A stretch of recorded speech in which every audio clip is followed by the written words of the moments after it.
Assalamualaikum warahmatullahi wabarakatuh. Baik, kita akan melanjutkan seperti biasa. Bila Allah subhanahu wa ta'ala mudahkan, bedah buku kita agar doa dikabulkan dan sebab-sebab terkabul dan tertolaknya doa berdasarkan Al-Quran dan juga As-Sunnah, yang ditulis oleh Dr. Said bin Ali bin Wahf Al-Qahtani. Dan kita akan masuk ke pembahasan kedua, beberapa penghalang bagi terkabulnya doa. Kalau yang lalu kita sempat bahas sebab diterimanya doa. Dan saya berharap tentunya kita sudah faham semuanya tentang masalah syarat-syarat diterimanya doa, yaitu ada 5 ya, yang sudah kita bahas yang lalu. Baik, kita akan masuk pembahasan kedua kita, yaitu beberapa penghalang bagi terkabulnya doa. Yang juga termasuk hal yang penting untuk dibahas ya. Sehingga bukan hanya sekedar memenuhi syarat, tapi bagaimana kita mengetahui ternyata ada hal-hal yang juga bisa menghalangi dikabulkannya doa. Walaupun Bapak Ibu sekalian memenuhi 5 syarat tadi, tapi ternyata masih ada penghalang yang kita lahirkan dalam doa kita. Nanti kita sebutkan penghalang-penghalang tersebut. Di sini disebutkan ada 6 poin ya. Di dalam penghalang ini dari halaman 38 sampai 46 itu disebutkan ada 6 penghalang, maka tentu saja berarti doa kita juga belum diterima. Itu yang dimaksudkan dengan penghalang. Baik, di sini kata penulis saya bacakan dulu di pembahasan kedua beberapa penghalang bagi terkabulnya doa. Penghalang atau al-mani' dalam bahasa Arab secara etimologi atau dalam bahasa berarti dinding pembatas antara dua perkara. Apa yang karenanya ada, apa yang karena adanya mengharuskan tidak adanya sesuatu, tapi tidak adanya tidak mengharuskan adanya tidak adanya sesuatu secara zat. Ini adalah lawan dari definisi syarat. Maksudnya bukan berarti kalau kita penuhi sesuatu perbuatan lalu kemudian kita datangkan penghalangnya, kemudian kita berharap itu bisa dikabulkan sebagaimana kami jelaskan tadi. Itu yang dimaksudkan dengan permasalahan ini. Dan langsung kita masuk ke masalah penghalang-penghalang terkabulnya doa yang diinginkan oleh penulis yang disampaikan di sini. Yang pertama di sini adalah keleluasaan atau bersenang-senang atau merasa gembira dengan sesuatu yang haram, baik makanan, minuman, pakaian, ya, atau yang lainnya dikonsumsi, ya, seperti misalnya obat-obatan, ya, walaupun obat medis, obat dokter, tetap kalau ada sesuatu haramnya nggak boleh Bapak Ibu konsumsi. Makanya Nabi SAW mengatakan dalam hadis yang sahih, Allah tidak menjadikan kesembuhan kalian pada hal-hal yang ia haramkan. Jadi kalau dokter bilang ibu dan bapak tidak bisa sembuh kecuali minum obat ini, tapi obat ini dari babi misalnya, nggak boleh. Ya. Karena Nabi SAW bilang Allah tidak mungkin jadikan kesembuhan pada sesuatu yang ia haramkan. Dan Nabi SAW sudah mengatakan Allah tidak turunkan satu penyakit kecuali Allah turunkan bersamanya obatnya. Maka berobatlah wahai hamba-hamba Allah. Dan Nabi SAW sudah pastikan pasti ada obatnya yang halal, tidak harus yang haram. Karena memang dipastikan tidak ada satu penyakit pun kecuali pasti Allah sudah turunkan obat bersamanya. Dan tentu kita punya banyak sekali ikhtiar-ikhtiar dalam Islam. Kita bukan seperti orang non-muslim yang andalannya hanya medis saja. Sakit, konsultasi dokter, obat dokter, atau semua ya urusan medis, operasi dan segala macam gitu ya. Kalau kita dalam Islam terlalu banyak pilihannya. Kita bisa memulainya dengan doa dulu misalnya. Kita berdoa agar Allah SWT sembuhkan. Dan berapa banyak orang yang tidak interaksi sama medis tapi dengan doa bisa sembuh. Kemudian bisa kita menggunakan pengobatan nabawiyah. Seperti misalnya menggunakan habbatus sauda ya, atau jintan hitam biasa kita di Indonesia ya. Kata Nabi SAW, habbatus sauda dawa'un likulli da'in lasam. Biji hitam adalah obat untuk semua penyakit ya, kecuali kematian gitu ya.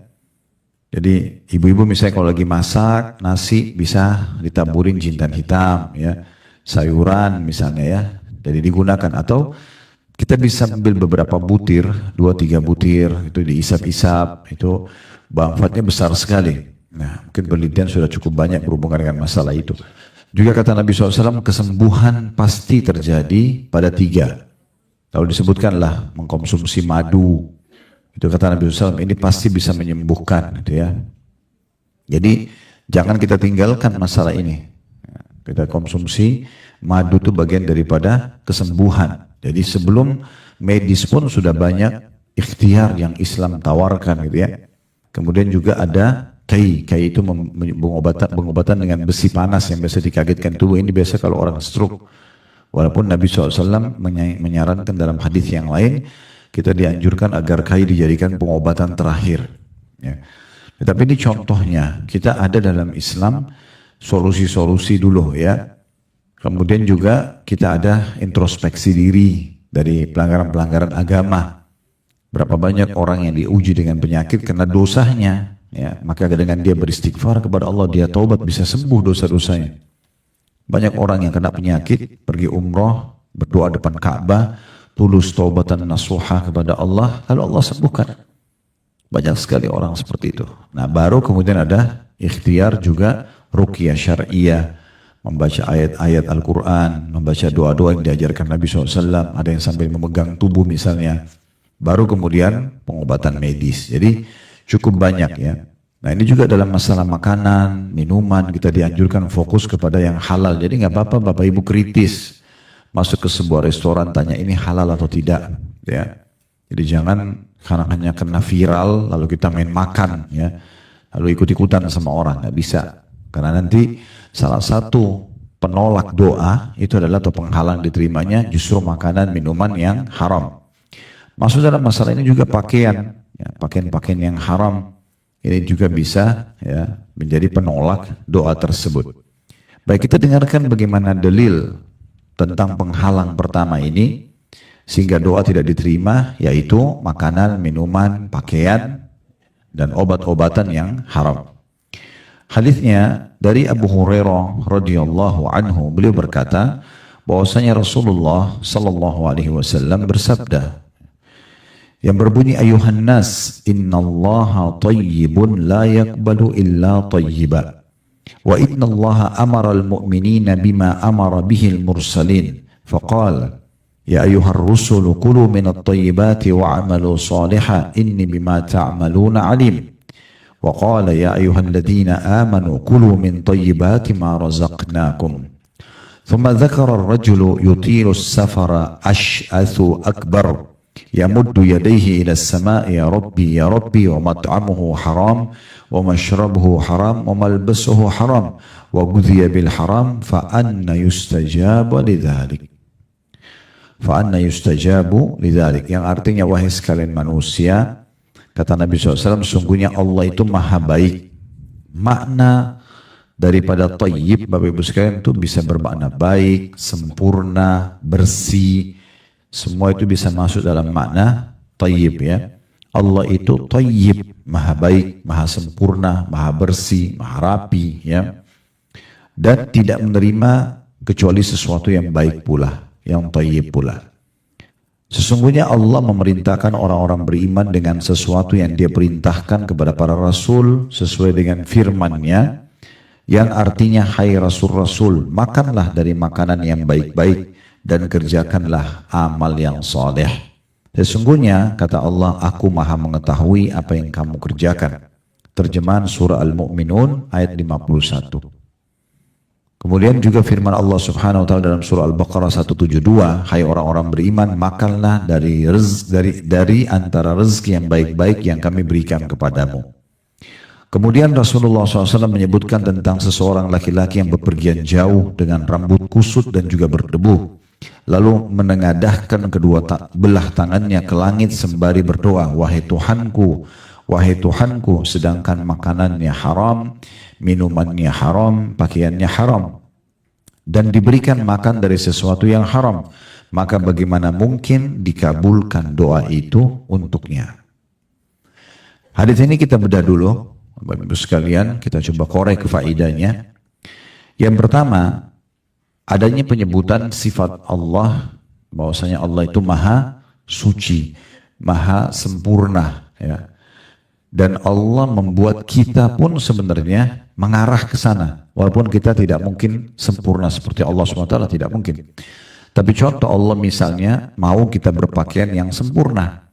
menutup aurat, memakai pakaian yang bagus. Terbukti kalau kita pakai pakaian yang bagus, kita merasa nyaman, manusia pun nyaman menilainya dan melihatnya. Supaya kita begitu. Di saat misalnya badan kita segar habis mandi, dan kita lebih percaya diri dengan itu. Dan kalau kita gerah, kita sendiri merasa nggak nyaman, mungkin kalau ada bau badan, maaf orang dekat kita juga tidak suka, supaya kita selalu segar, gitu kan. Kita kalau habis sikat gigi, kumur-kumur misalnya dengan mouthwash, misalnya obat kumur, kita lebih percaya diri bicara sama orang dibandingkan memang kita belum sikat gigi, dan apalagi maaf habis makan banyak jenis makanan dan mengeluarkan bau yang kurang sedap, misal contoh. Dan seterusnya.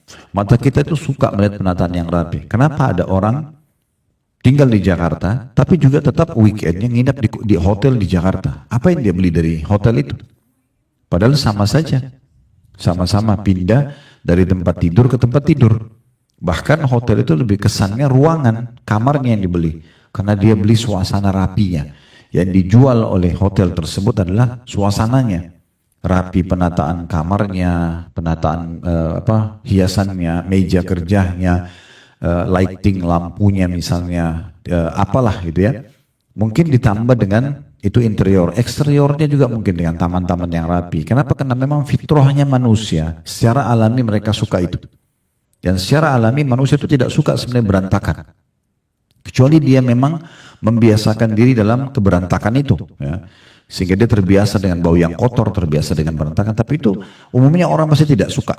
Kita kalau dekat dengan orang yang bau badan dan segala macam, kita pasti tidak suka. Jadi mata manusia pun dibuat nyaman dengan itu. Hidung kita suka dengan bau yang wangi, kita nggak suka dengan bau yang busuk dan seterusnya. Itu sebenarnya bisa masuk semua dalam makna thayyib ya.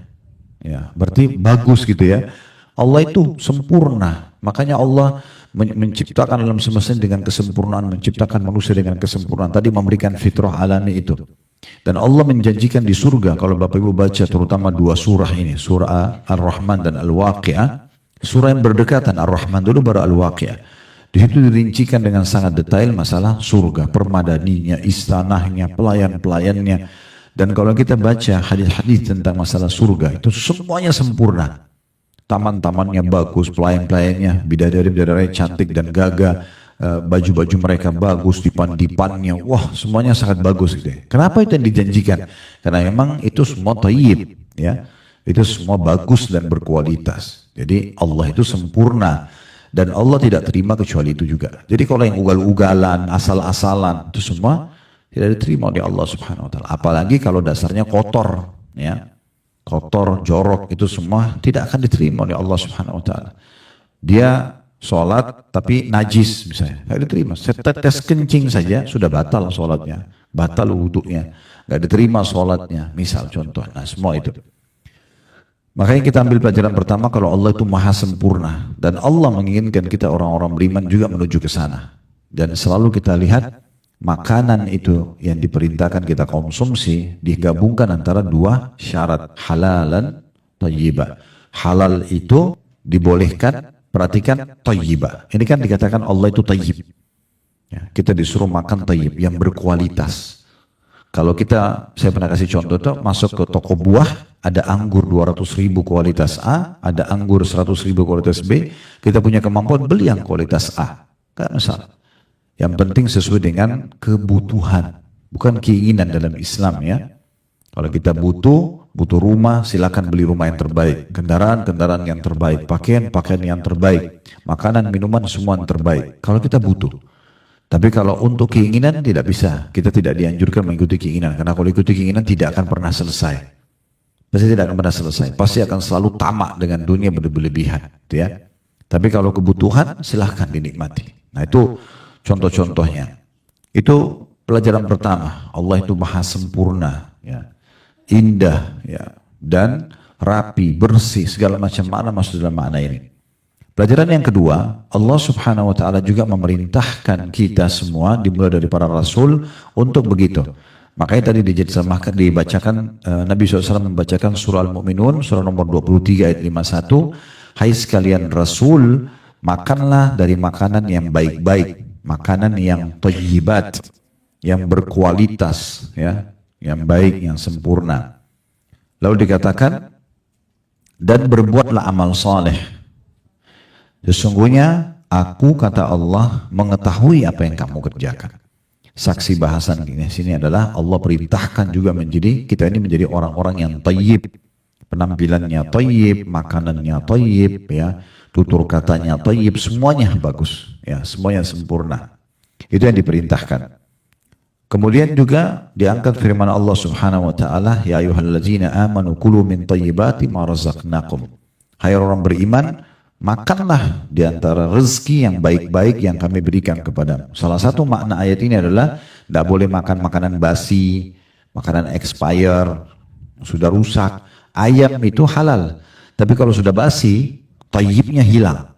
Jadi haram dimakan, karena akan mendatangkan mudarat, ya. Jadi kalau ibu dan bapak mau faham ini halal atau tidak, maka kita lihat juga salah satu penelitian ulama adalah efek samping. Efeknya apa nih? Ya, misalnya orang konsumsi obat itu sebenarnya suplemen, tapi dia sebenarnya tidak thayyib karena akan menyebabkan ginjalnya rusak misalnya atau apalah, ya. Efek samping yang besar sekali, itu nggak boleh. Ini bisa kita tarik dalam semua lini kehidupan kita. Ini penting untuk digarisbawahi. Ini pelajaran kedua, bahwasanya pelajaran pertama tadi Allah itu thayyib, sempurna, rapi, bersih. Kemudian pelajaran kedua dari dua potongan ayat tadi, surah Al-Mu'minun ayat 51 dan Al-Baqarah 172, Allah menyuruh kita juga menjadi orang-orang yang thayyib makanannya, thayyib pakaiannya, semuanya bagus gitu, ya. Dan sudah kita berikan contoh rasional tadi. Kita juga menghidangkan makanan buat diri kita dan buat orang sekitar kita. Kalau yang bagus, orang juga semangat makan. Pahalanya juga jadi besar. Ya. Sampai memberikan makan yang berkualitas itu bagian daripada ibadah yang besar pahalanya. Sampai pernah ditanya kepada Nabi SAW dalam hadis Muslim, amal apa yang paling besar pahalanya setelah yang wajib-wajib? Kata Nabi SAW, tuti'imut ta'am. Kau memberikan makan kepada orang. Dan ulama hadis menjelaskan, bagaimana memberikan makan kepada orang? Beri makan yang bagus. Sehingga mereka mau makan semuanya dan pahala kita maksimal. Sebagian salaf mengatakan, saya menyiapkan makanan kesukaan dan sempurna 10 sahabat saya. Lebih saya sukai daripada semalam suntuk saya sholat tahajud. Karena besarnya pahala memberikan makanan yang berkualitas kepada orang, gitu, ya.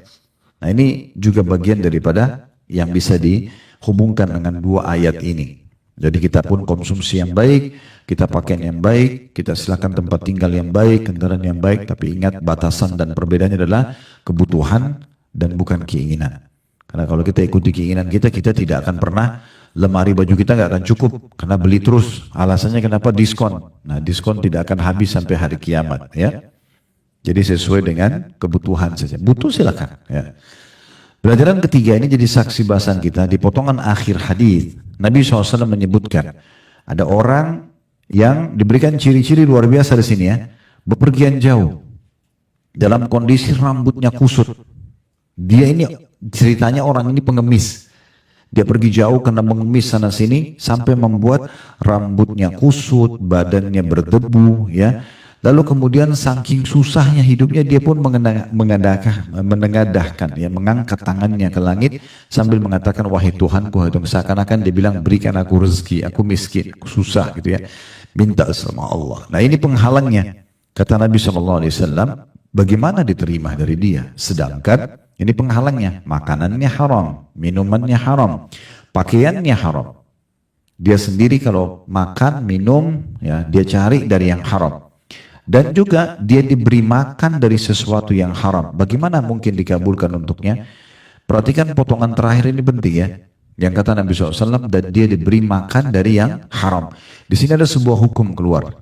Atau dikeluarkan oleh para ulama. Kalau bapak ibu diberikan makanan oleh seseorang dan bapak ibu tahu dari sumber income haram, nggak boleh makan.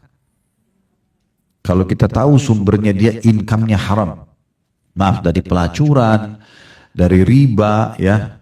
Dari hal-hal atau manipulasi data misalnya, dan dia tidak punya sumber income lain, dan kita dikasih dan kita tahu itu dari situ, nggak boleh kita makan. Karena di sini dikatakan, ya, sebenarnya kan potongan hadis, perhatikan, ya, sudah cukup sebenarnya Nabi bilang, sedangkan makanannya, minumannya, pakaiannya haram, karena sudah cukup, ya. Tapi Nabi tambahkan, dan dia diberi makan dari yang haram, maksudnya pemberian orang. Nah, bagaimana doanya diijabah?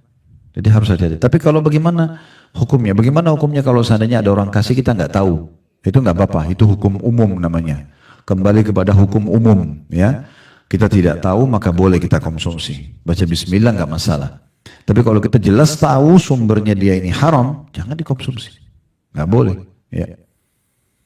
Di sini penulis setelah mengangkat hadits ini mengatakan, menurut satu pendapat, sebagaimana pendapat Ibnu Rajab rahimahullah, bahwa makna hadits ini adalah, ya, sesungguhnya Allah tidak akan menerima segala amal, melainkan amal yang baik, lagi bersih dari apa-apa yang bisa merusak ibadah, seperti riya dan rasa ujub. Ujub itu berbangga-bangga, ya. Tidak pula dari harta kecuali yang baik dan halal, karena thayyib atau baik dan sempurna digunakan untuk perkataan, untuk perbuatan, perkataan dan keyakinan. Dan maksudnya adalah bahwa para rasul dan umatnya diperintahkan untuk memakan makanan yang baik dan menjauhi yang tidak baik dan juga yang haram. Juga di akhir hadis disebutkan bahwa sebab tidak terkabulnya doa adalah karena leluasa atau bersenang-senang dalam perkara-perkara haram, seperti makan, minum, pakaian, dan mengkonsumsi barang yang haram. Oleh karena itu, para sahabat Rasul dan orang-orang soleh sangat berusaha keras untuk mendapatkan makanan yang halal dan menjauhi yang haram. Nah, ini semua 3 paragraf terakhir yang saya bacakan rincian daripada hadis tadi yang sudah kita coba korek 3 mutiara ilmunya. Ya, jadi seorang muslim memang harus jeli sekali. Ya, dia tahu apa yang masuk dalam tubuhnya. Ya, sampai banyak di antara ulama-ulama dulu mengatakan, ya, saya tidak akan pernah, ya, memasukkan sepotong makanan ataupun seteguk air ke tenggorokan saya kecuali saya sudah tahu sumbernya halal atau tidak. Jadi saking pekahnya, mereka tidak mau sama sekali. Abdullah bin Hudzaifah radhiyallahu anhu, salah satu sahabat Nabi, itu pernah ditangkap oleh Raja Romawi karena pasukan muslimin waktu itu ada di antara mereka beberapa prajurit ditawan, di antaranya Abdullah bin Hudzaifah. Ini pernah kami buat serial Tablik Akbar Sahabat hari Sabtu kedua di Blok M, waktu itu penjelasan tentang beliau. Salah satu yang sangat masyhur adalah beliau ditawan, kemudian beberapa temannya, karena dia panglimanya, beberapa prajuritnya dibunuh oleh Raja Romawi. Tapi dia tidak dibunuh dulu, ya. Dia didatangkan oleh Raja Romawi, ditawarkan, mau nggak kamu pindah ke Nasrani dan saya akan berikan kepadamu setengah kerajaanku. Disaksikan oleh semua prajurit, perdana menteri di sana, siap dibuatkan akad kesepakatan. Artinya dia tinggal menyatakan dia murtad dari Islam, dikasih setengah kerajaan Romawi. Ini luar biasa. Apakah jawabannya dia? Dia bilang, kalau seandainya Anda memberikan saya semua kerajaan di muka bumi ini, mau orang Ajam atau orang Arab, bukan cuma kerajaan Romawi, semua muka bumi ini, itu saya diberikan, saya tidak akan tinggalkan agama Islam. Nggak ada urusannya. Dan ini saking luar biasa tertanam iman dalam hatinya, nggak tergoda dengan harta. Lalu kemudian si raja ini marah sambil mengatakan, kalau gitu saya akan bunuh kamu. Dia bilang, silahkan. Mau bunuh saya, tidak ada masalah. Saya kalau tidak mau tinggalkan Islam, dia akan dibunuh. Dia oke, dia terima, silahkan bunuh saja. Karena berani sekali Raja Romawi ini, khawatir dia malah yang dipermalukan gitu. Kalau dia bunuh orang ini, dia sudah tantang orang ini dan orang ini terima tantangannya. Maka dia bilang sama prajuritnya, coba kurung dia, ya, di penjara, jangan kasih makan. Dikurung dan di penjara, nggak dikasih makan berapa hari, makanan-makanan yang rutin, tapi dimasukkan ke penjaranya babi yang sudah dimasak dengan aroma yang wangi gitu ya, dibuat dengan rempah-rempah dan ditaruh khamr. Sampai 3 hari selalu dihidangkan, dia tidak pernah sentuh. Tubuhnya pun sudah sangat lemah gitu kan. Akhirnya dilaporkan kepada kaisarnya nih, kalau ini orang nggak mau makan, percuma, nanti dia akan mati. Kalau mau dibiarkan mati begitu silahkan, tapi kalau ada program lain dalam menyiksa dia, ya ini harus segera, kalau ini orang akan mati 3 hari nggak makan, nggak minum. Kata kaisarnya, keluarkan dia, dikeluarkan. Ditanya, kenapa kau nggak makan dan minum? Padahal kau kan mati kalau nggak makan. Dia bilang, ini diharamkan oleh agama saya. Saya tidak akan mungkin mengkonsumsi sesuatu yang telah diharamkan dalam agama, walaupun saya harus mati. Ya.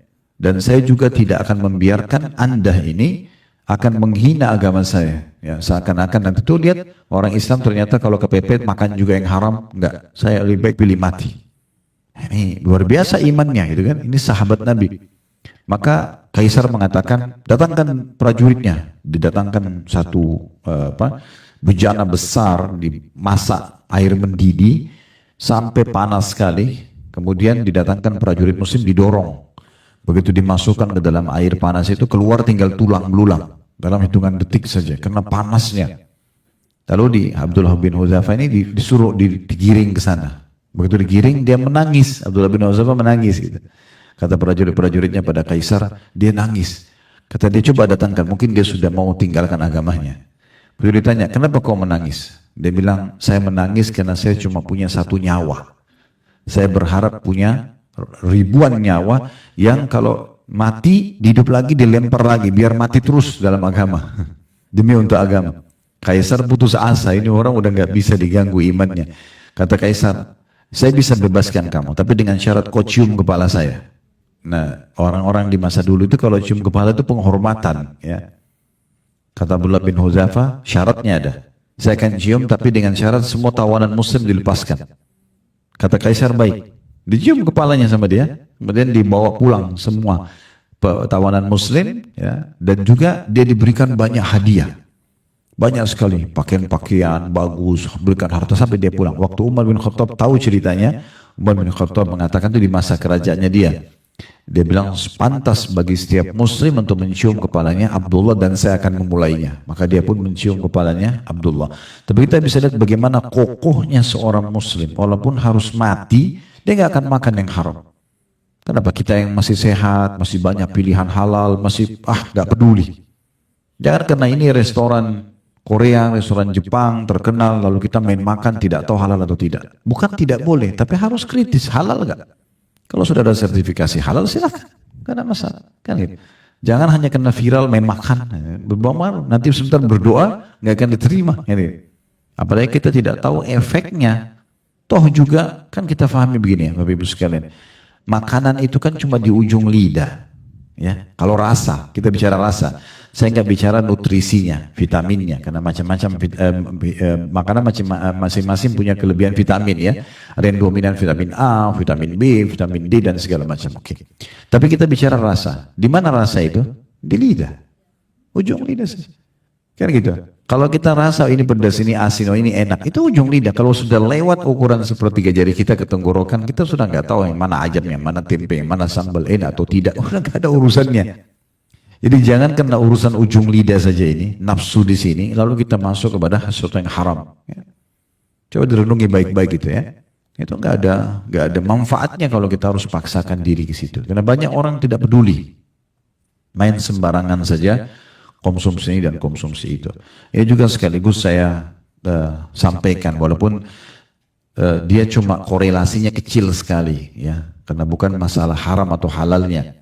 Tapi seperti masalah pemboikotan terhadap produk-produk Yahudi sekarang. Dukung itu. Kenapa nggak didukung? Kenapa kalau ibu nggak minum kopi Yahudi misalnya, atau makan? Kenapa kalau nggak makan minum? Masih banyak makanan lain gitu kan. Daripada makan makanan itu terkenal restorannya, lebih baik makan makanan Sunda kah, makanan apalah orang Betawi lah. Banyak makanan tradisional kita yang enak-enak gitu. Kenapa harus ini? Oh tren. Foto di dalam restorannya lah, dalam kafenya lah. Ini saudara kita lagi dibantai di sana, kan gitu. Ini sayang banget ya. Bukan karena makanan mereka haram di sini, tapi permasalahannya ini peduli terhadap agama enggak? Kan gitu. Paling tidak kalau ibu dan bapak sekalian tidak bisa ikut perang sana, dukunglah dengan ini gitu ya.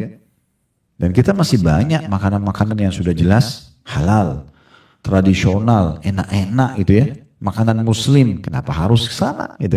Ini contohnya. Ini sedikit ada korelasi saya bilang, tapi kecil korelasinya, bukan masalah haramnya tapi masalah kepeduliannya. Baik, kemudian beliau mengangkat hadis Aisyah radhiyallahu anha. Beliau mengatakan Abu Bakar Siddiq radhiyallahu anhu. Jadi Aisyah istri Nabi SAW sekaligus anaknya Abu Bakar. Dia cerita tentang ayahnya. Abu Bakar Siddiq radhiyallahu anhu pernah mempunyai sahaya mencari nafkah untuk dirinya, dan beliau pun Abu Bakar memakan makanan dari hasil kerja budak muda tersebut. Pada suatu hari sahaya tersebut datang membawa makanan, maka Abu Bakar Siddiq memakannya. Lantas sahaya tersebut berkata, tahukah anda apa yang anda makan ini? Abu Bakar berkata, apa? Lalu jawabnya, dulu saya pernah menjadi tukang tenun untuk seseorang di masa jahiliyah. Dan saya bukanlah penenun yang baik, kecuali hanya tipu belaka. Kemudian ia memberi saya upah dan itulah sebagian dari apa yang anda makan ini. Maka Abu Bakar memasukkan jarinya ke tenggorokannya, lalu ia memuntahkan segala yang ada di perutnya. Disebutkan oleh Imam Bukhari. Jadi lebih tepatnya riwayat ini Abu Bakar itu kini masa perbudakan dulu ya. Jadi waktu itu seluruh dunia punya budak, pasar-pasar budak banyak. Perbudakan ini Bu, Bapak sekalian didapat dari tawanan perang, dari orang yang dirampok. Karena masa dulu tidak ada keamanan kayak kita sekarang. Kita sekarang Masya Allah aman, mau kemana-mana pakai pesawat aman. Darat ada kriminal tapi kecil gitu ya. Kalau masa dulu tuh tidak ada keamanan. Mungkin kita kalau masa-masa kerajaan-kerajaan dulu ya belum berdiri negara Indonesia, mungkin kita kalau dari Jakarta ke Bandung aja naik kuda kan belum ada mobil, kita bisa dirampok tengah jalan misal gitu. Kan bisa terjadi, seluruhnya bisa begitu. Dan biasanya orang-orang kalau dirampok atau dikalah dalam perang itu dijual di pasar-pasar budak, itu ada perbudakan. Cuma Islam datang mengatur hukum tentang perbudakan ini. Kita dianjurkan kalau punya budak justru kita bebasin. Allah berfirman tahrir raqabah, faqur raqabah, bebasin budak gitu ya. Nah budak-budak ini kalau Bapak Ibu masa itu hidup, kita bisa beli mereka di pasar, kita bisa pekerjakan mereka. Dipekerjakan kemudian bisa hasilnya dibagi. Biasanya begitu ya. Abu Bakar ini punya salah satu hamba sahaya yang dipekerjakan, tapi Abu Bakar bukan ambil hasilnya. Abu Bakar hanya bentuk penghormatan kepada budaknya ini. Kalau budaknya pulang, itu seringkali bawa makanan dari hasil kerjanya. Sebagai bentuk penghormatan Abu Bakar makan sama-sama sama budaknya, gitu ya. Supaya budak ini tidak merasa terhina, maka makan sama-sama. Biasanya Abu Bakar kritis tanya, dari mana ini makanan kamu? Oh tadi saya kerja ini dan itu. Saya dia kerja di kebun kurma orang, dia angkat barang orang dikasih. Sering Abu Bakar tanya. Satu kali dia pernah pulang, Abu Bakar nggak nanya, dari mana hasil makananmu ini? Karena Abu Bakar sudah sering nanya. Abu Bakar pikir orang ini sudah faham. Makanlah Abu Bakar. Pada saat selepas atau selesai makan, budak itu nanya, apakah anda tahu dari mana income ini tadi saya beli? Biasanya anda tanya. Kata Abu Bakar tidak. Dia bilang dulu di masa jahiliyah saya pernah pura-pura jadi dukun, ya, tukang peramal, gitu ya. Jadi peramal. Terus saya pernah ramal satu orang, ramalannya kebetulan betul, gitu ya. Jadi kebetulan betul ramalannya. Lalu orang itu berhutang sama saya. Dia mau bayar tapi dia belum punya. Sekarang dia baru bayar, hari ini dia baru bayar. Setelah masuk Islam apa dibayar. Jadi ini hasil dari dukun, hasil ramalan gitu. Abu Bakar begitu dengar, korek tenggorokannya dimuntahin sama dia. Dia nggak mau masuk ke perutnya. Nah ini contoh salah satu riwayat juga tentang masalah kepedulian terhadap konsumsian yang masuk ke dalam tubuh. Nggak boleh sembarangan. Dalam riwayat lain disebutkan oleh Abu Nuaim dalam kitab Al-Hilyah atau Hilyatul Awliya tepatnya, dan Imam Ahmad dalam kitab Az-Zuhud terdapat tambahan, dikatakan kepada Abu Bakar, semoga Allah merahmatimu, anda lakukan semua ini hanya karena sesuap makanan yang kuberikan. Masih budaknya tanya, apakah anda mengorek dari tenggorokan muntahin makanan hanya karena sesuap makanan yang sempat anda makan dari itu? Abu Bakar menjawab, seandainya makanan tersebut tidak keluar kecuali bersama dengan nyawaku, pasti aku akan lakukan. Sebab aku pernah mendengar ya Rasulullah SAW bersabda, kullu jasadin nabata min suhtin fannaru awla bihi. Karena setiap anggota tubuh yang tumbuh dari makanan yang haram, maka neraka lebih pantas atau lebih baik baginya. Oleh karena itu, aku takut tumbuh dari anggota tubuhku sesuap yang haram.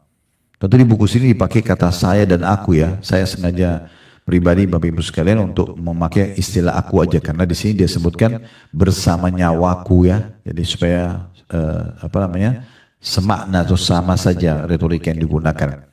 Tapi intinya riwayat lain menjelaskan rupanya si budak itu bertanya waktu lihat Abu Bakar korek tenggorokannya muntahin, apakah anda muntahkan ini hanya karena sesuap makanan? Rupanya Abu Bakar baru makan sesuap, belum makan banyak gitu. Anda sampai lakukan muntah seperti ini dimuntahkan? Kata Abu Bakar, kalau seandainya untuk mengeluarkan tadi sesuap yang haram itu harus ruhku aku pertaruhkan sampai mati, nggak apa-apa. Lebih baik aku mati daripada mengkonsumsi sesuap yang haram tadi. Karena aku pernah mendengarkan Nabi SAW bersabda, setiap anggota tubuh yang tumbuh dari makanan haram, maka neraka lebih pantas baginya. Nah, jadi di sini kehati-hatian sekali. Jadi ternyata mengkonsumsi yang haram, makanan dan minuman bukan hanya menolak doa, tapi juga menjadi penyebab anggota tubuh kita bisa masuk ke dalam api neraka. Wa na'udzubillah. Dan berapa banyak orang, Bapak Ibu sekalian, yang tidak sadar, dia konsumsi untuk dirinya yang haram, terjadi keributan rumah tangganya, terjadi penyakit kronis yang tidak sadar, itu dari konsumsi yang haram. Dan juga terjadi hal-hal yang buruk, dia konsumsikan anaknya dari yang haram. Saya pernah ngisi tablik akbar itu di Makassar, dan yang isi, kebetulan waktu itu kesempatan saya untuk ngisi, tapi karena ada Dr. Zaid Abadi datang dari Jordan, waktu itu saya minta beliau ngisi. Alhamdulillah beliau setuju. Dan salah satu yang beliau sampaikan tentang masalah bahayanya pendapatan haram.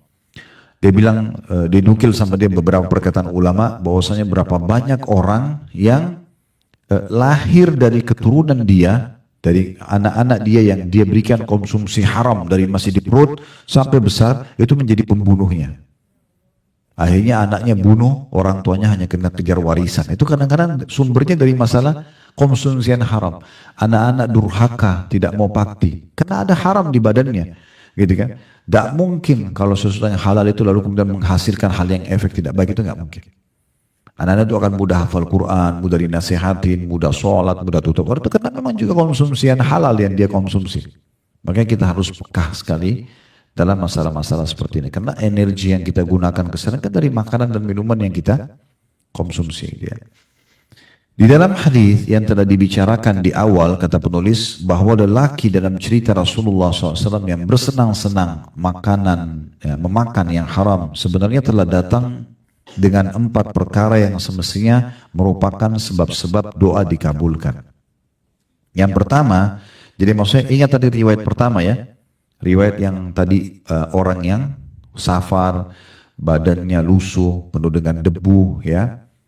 Ini sebenarnya kata penulis, dalam riwayat itu ada 4 perkara pada diri orang itu sebenarnya diterima doanya. Yang pertama safar.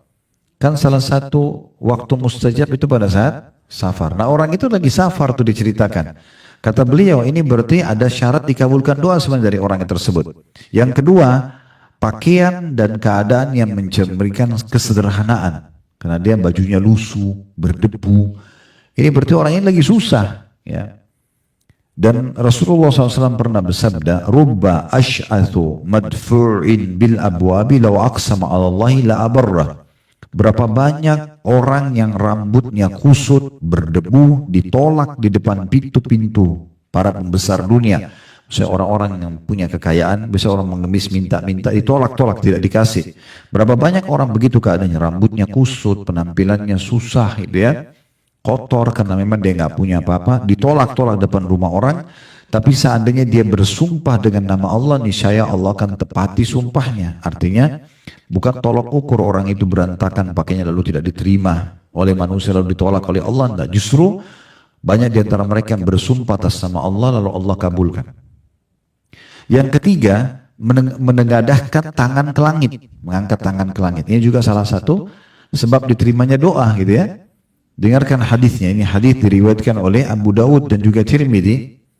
Kata Nabi SAW, Inna Allah hayyun karim, yastahi min abdihi idha rafa yadihi ilaihi an yaruddahuma sifran khaibatain. Sesungguhnya Allah itu maha pemalu dan maha mulia. Dia Allah, ini kata ganti Allah, makanya D-nya besar. Dia amat malu terhadap hambanya, N-nya besar kata ganti Allah, terhadap hambanya apabila hambanya mengangkat kedua tangannya kepadanya lantas dia tolak dengan kosong dan kecewa. Artinya kalau orang angkat tangan ke langit mohon-mohon, itu Allah malu untuk mengembalikan tangannya kosong. Allah akan kasih dia. Berarti orang tadi yang disebutkan dalam hadis yang ditolak doanya, dia udah safar, dia udah pakaiannya sederhana gitu ya.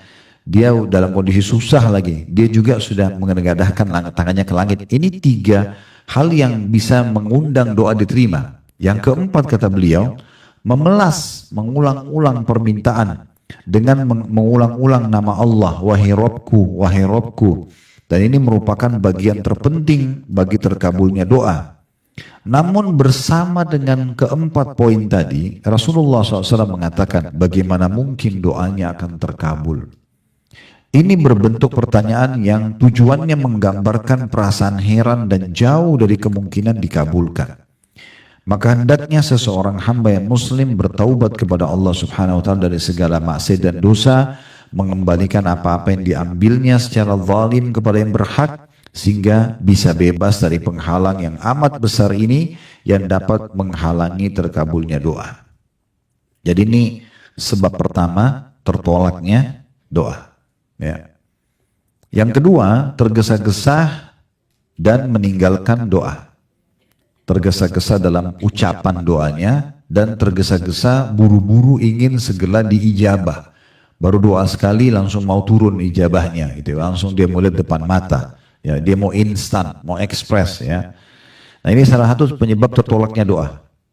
Kata penulis, di antara penghalang yang dapat menghalangi terkabulnya doa ialah ketergesaan seorang muslim dan meninggalkan doa karena ketidaksabaran menunggu ijabah atau terkabulnya doa.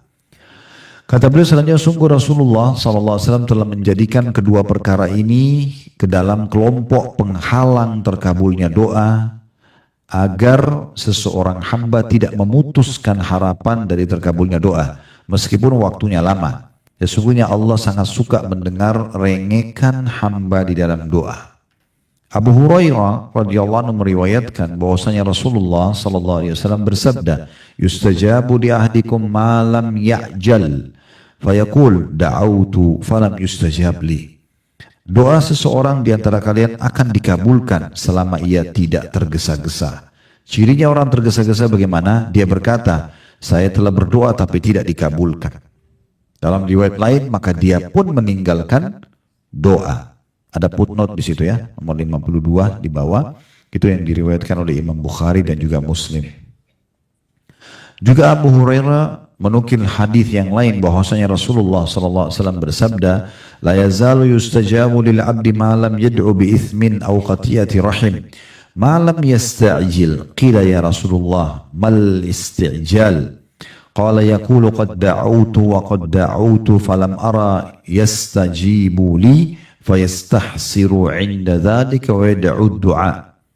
Senantiasa akan dikabulkan doa seorang hamba selama tidak berdoa untuk suatu dosa atau memutuskan hubungan silaturahim dan juga tidak tergesa-gesa.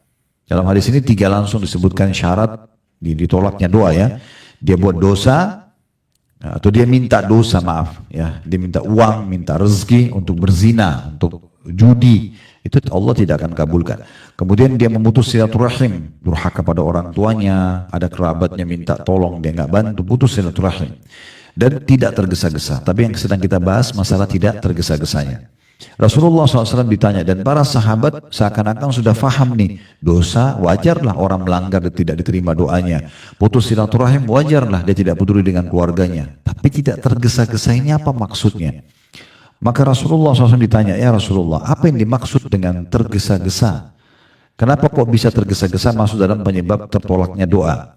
Kata Rasulullah SAW, yaitu dia berkata, si yang orang berdoa ini, sungguh aku telah berdoa, maksudnya sudah berulang-ulang berdoa. Tapi ya, di sini juga tidak komitmen, harusnya aku aja ya, tapi sini diulangi ke saya katakan saja, dan aku tidak melihat akan terkabul.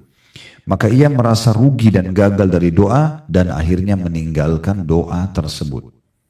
Ya, tidak sabar. Mungkin ini yang pernah saya bilang ya di awal kita bahas buku ini, mungkin tinggal sekali lagi Bapak Ibu berdoa, mungkin tinggal sehari lagi, mungkin tinggal 2 hari lagi.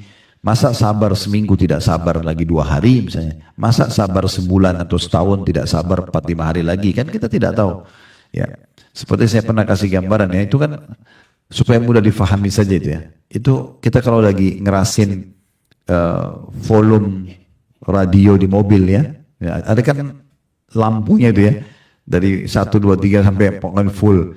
Kalau kita ibaratkan doa itu begitu, mungkin Bapak Ibu sudah garis di 3. Mungkin ini 5 lagi nih, 2 lagi, tinggal dibesarin dikit. Harusnya begitu saya tinggal sedikit lagi berdoa. Dan dalam hadis yang lain ini pernah saya sampaikan di awal pertemuan kita, saya juga sudah sarankan agar Bapak Ibu supaya lebih dalam memahami tema doa ini bisa dengar materi kami di YouTube, insya Allah di playlist YouTube itu ada dahsyatnya doa. Itu panjang lebar saya jelaskan masalah doa ya. Di antaranya adalah poin masalah ini tentang masalah tergesa-gesa gitu ya. Jadi harusnya tidak tergesa-gesa. Dia lanjutkan saja doanya. Ada hadis Nabi SAW yang saya sampaikan di ceramah itu, saya ingatkan juga di sini. Kata Nabi SAW, kalau Allah mendengar doa yang indah dari seorang hamba, Allah menerlambatkan jawabannya. Soalnya Bapak Ibu ngeluh, ya Allah, Zat yang Maha Penyayang, yang Maha Pengasih, yang menciptakan malam dan siang. Ibu dan Bapak puji-puji Allah. Lalu merengek-rengek sama Allah. Itu Allah memang menerlambatkan jawabannya. Kenapa? Agar hamba tersebut tetap dalam doanya. Supaya dia tetap dapat pahala lebih besar. Udah continue aja. Dengan penuh keyakinan akan diterima. Sampai nanti kita akan dapat apa yang kita inginkan. Itulah.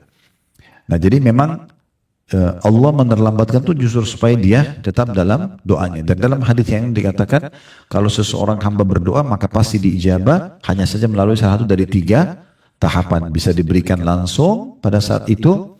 Kemudian yang kedua, bisa saja dihilangkan sesuatu yang buruk yang menimpa dia, tidak jadi dia kena ujian tersebut, atau disimpankan dalam bentuk pahala yang dia panen pada hari kiamat. Nah, dalam riwayat lain, kalau misalnya kita tidak terima di dunia ya, ada orang-orang yang akan diberikan pahala bergunung-gunung pada hari kiamat, lalu dia bertanya kepada para malaikat, ini dari mana? Saya tidak pernah buat amal ini. Kata para malaikat, ini doa-doamu yang belum kau lihat hasilnya di dunia. Maka pada saat itu pun mereka yang diberikan pahala bergunung-gunung itu berharap semua doa yang mereka panjatkan di dunia tidak dikasih di dunia, tapi dikasih di akhirat saja. Karena besarnya pahala yang akan mereka dapatkan. Jadi fahami baik-baik, karena doa itu ibadah. Artinya kita lihat hasil atau belum lihat hasilnya tetap dicatat pahala gitu ya. Selanjutnya kata beliau di paragraf terakhir di halaman 43 ya, seorang hamba jangan tergesa-gesa mengatakan bahwa doanya tidak terkabulkan. Karena kemungkinan Allah menunda terkabulnya doa karena beberapa sebab. Boleh jadi karena syarat-syarat terkabulnya tidak sempurna, atau melakukan penghalang-penghalang terkabulnya doa, atau karena sebab-sebab yang lain untuk kepentingan hamba tersebut, tapi dia sendiri tidak mengetahuinya. Apabila doa seorang hamba tidak terkabulkan, maka ia harus introspeksi diri dan bertaubat kepada Allah Subhanahu wa taala dari segala bentuk kedurhakaan kepadanya. Maksudnya kepada Allah, N-nya besar ya, kepadanya, dan gembira dengan kebaikan yang disegerakan dan yang ditunda. Allah Subhanahu wa taala berfirman di dalam surah Al-A'raf ayat 56 yang berbunyi, wala tufsidu fil ardi ba'da islahiha wad'uhu khaufan wa tama'a inna rahmatullahi qaribun minal muhsinin. Dan janganlah kamu membuat kerusakan di muka bumi, sesungguhnya Allah memperbaiki sesudah Allah memperbaikinya, dan berdoalah kepadanya atau kepada Allah dengan rasa takut tidak diterima, supaya dia terus berdoa. Selama kita khawatir doa saya ya takut tidak diterima, kita akan selalu sempurnakan ya. Dan harapan atau harapan besar akan dikabulkan. Sungguhnya rahmat Allah amat dekat kepada orang-orang yang berbuat baik. Selama seorang hamba merengek dalam doa, antusias dalam mengharap dikabulkannya doa, tanpa meninggalkan doa, maka terkabulnya doa amat dekat. Barang siapa sering mengetuk pintu, maka kesempatan untuk terbuka pintunya lebih dekat atau lebih pas gitu ya.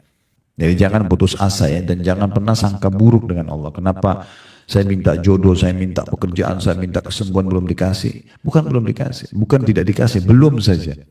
Jangan putus asa, terus lanjutkan doanya. Dan saya sudah bilang ya, kalau Bapak Ibu minta sesuatu, minta yang terbaik di sisi Allah. Saya Allah mudahin jodoh yang terbaik buat saya dari sisimu, mudahin rezeki yang terbaik dari sisimu. Jangan kasih speknya ya. Saya minta laki-laki yang tinggi, yang kaya, yang pintar, atau minta perempuan begitu. Jadi kalau yang di depannya ini pas kebetulan orang itu adalah yang suka sama dia, tidak jadi karena bukan speknya dia. Gitu kan? Itu batal. Ingat saya ceritakan Syekh Ziyad itu ya, Dr. Ziyad yang pernah cerita. Dia waktu sebelum nikah dia bilang begini dalam doanya, ya Allah, jangan kasih saya anak kecuali laki-laki. 5 kali istrinya hamil gugur semua. Karena 5-5-nya itu bayinya perempuan. Terus dia introspeksi diri, dia tanya gurunya, Syekh Albani gurunya, Syekh apa solusinya? Kata Syekhnya, minta sama Allah, ya Allah berikan aku anak-anak keturunan yang baik. Menurut Allah, udah laki-laki perempuan sama saja, kita terima sebagai titipan dari Allah. Dia bilang semenjak itu saya ubah doa saya, sekarang anaknya 5 atau 6 ya. Laki-laki dan perempuan, Masya Allah tumbuh besar. Saya berapa kali datang ke rumah beliau kalau lagi mampir di Jordan biasanya, itu saya mampir dan saya ketemu juga sama anak-anak laki-lakinya karena makan bersama-sama gitu. Ada kalanya seorang hamba, kata beliau, atau pemohon diberi oleh Allah SWT sesuatu yang lebih baik dari yang diminta. Dan ada kalanya diganti oleh Allah dengan menghindari dari mara bahaya yang lebih besar dari yang diminta. Kadang-kadang kita minta sesuatu, kita berharap itu. Sebenarnya karena kita tulus minta, Allah tahu itu mungkin ya persentase kebaikannya cuma 50% buat kita. Allah sengaja buat kita berdoa lagi, nanti Allah kasih yang lebih baik dengan caranya. Lalu kemudian kita dikasih yang 70 atau 80% lebih baik. Itu dengan hikmah Allah SWT. Allah itu ya sangat indah kalau memberikan jawaban kepada hambanya. Allahu a'lam.